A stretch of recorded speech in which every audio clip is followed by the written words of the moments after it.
এই দেশে আমরা জানি 200 বছরের ব্রিটিশ শাসনের সময় ইস্ট ইন্ডিয়া কোম্পানি যে লুটপাট করেছিল তার চাইতেও বহুগুণ লুটপাট করেছে আওয়ামী ফ্যাসিবাদী শক্তি।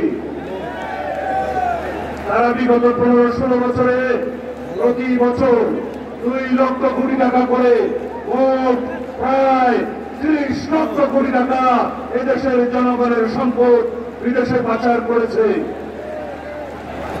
তারা 4 লক্ষ কোটি টাকা ব্যাংকের খেলাপি ঋণ রেখে গিয়েছে, দেশের মানুষের টাকা লুটপাট তছরূপ করেছে। মেগা প্রকল্পের নামে 2,80,000 কোটি টাকা মেগা দুর্নীতি করেছে এই ফ্যাসিস্ট হাসিনা।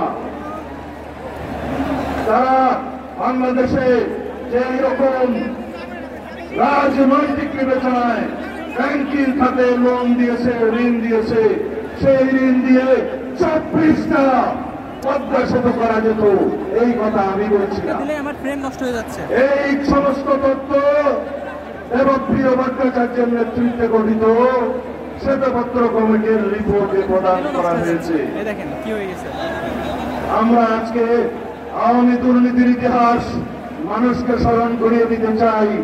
আমরা যেন পরস্পর ফ্যাসিবাদ বিরোধী গণতান্ত্রিক আন্দোলনে যে সমস্ত শক্তি আছি তারা যেন আমরা একতাবদ্ধ হই। আমাদের একমাত্র শত্রু, রাজনীতির শত্রু, এই দেশের গণশত্রু শেখ হাসিনা এবং আওয়ামী লীগকে প্রতিহত করি চিরতরে। এটাই আমাদের শপথ হোক।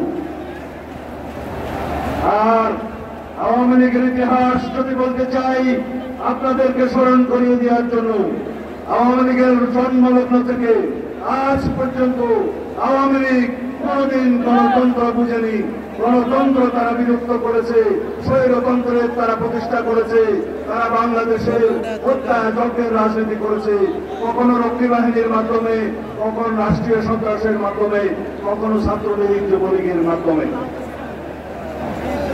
আমরা যারা গণতন্ত্রের পক্ষে সংগ্রাম করেছি, আমরা যারা আমাদের দেশনায়ক তারেক রহমানের নেতৃত্বে দীর্ঘ 15-16 বছর বাংলাদেশের ফ্যাসিবাদ বিরোধী গণতান্ত্রিক সংগ্রাম করেছি, তারা আমরা আজকে কোন দেশের নাকি এজেন্ট হয়ে গিয়েছি।